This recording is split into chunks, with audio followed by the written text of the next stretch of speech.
আজকে একটি 5 প্যানেলের দরজার পালিশ কমপ্লিট করলাম। পালিশ কমপ্লিট করে ঘষে মিস্ত্রিকে দিয়ে দিলাম। মিস্ত্রি তার উপরে প্রথমে একটু হালকা করে শ্যাডো মেরে নিচ্ছে।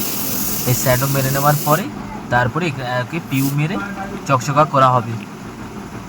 দেখুন আপনারা কিভাবে এই শ্যাডোটাকে মারা হচ্ছে। আর দরজার এইভাবেই সৌন্দর্যটা ধীরে ধীরে বাড়ানো হয়। প্রথমে আগে পালিশ করে নেওয়া হয়, তারপরে পিউ মারার আগে হালকা করে শ্যাডো মেরে নেওয়া হয়।